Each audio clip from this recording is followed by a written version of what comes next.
Breaking news చూస్తున్నాం. Kurnool bus దుర్ఘటన కలిచివేస్తోందని చెప్పుకోవచ్చు. వింజమూరులో విషాద ఛాయలు అలుముకున్నాయని కూడా తెలుస్తోంది. ఒకే కుటుంబంలో తీరని శోకం మిగిల్చిందని కూడా చెప్పుకోవచ్చు. తండ్రి, తల్లి, పిల్లలందరూ కూడా ఈ బస్సు దుర్ఘటనలో కూడా సజీవ దహనం అయ్యారు. ప్రమాదంలో నలుగురు కూడా అక్కడికక్కడే మృతి చెందారు. బ్రతుకుతెరువు కోసం బెంగళూరు ప్రయాణం అయ్యారు.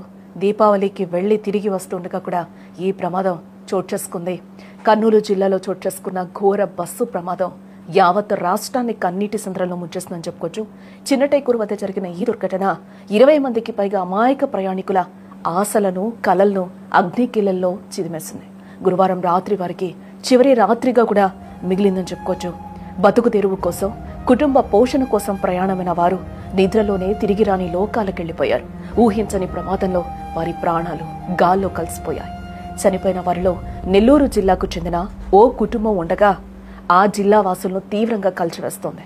భార్యాభర్తలు, వారి 2 పిల్లలు ఈ ఘోర అగ్ని ప్రమాదానికి ఆహుతయ్యారు. నెల్లూరు జిల్లా వింజమూరు మండలం గొల్లవారిపల్లికి చెందిన గొల్ల రమేష్, అతనికి 35 ఏండ్లు, ఆయన భార్య అనూష 30 ఏండ్లు. ఆమెతో పాటు వారి పిల్లలు 10 ఏళ్ల మన్విత, 12 ఏళ్ల మనీష్ కూడా ఈ దుర్ఘటనలో సజీవ దహనమయ్యారు.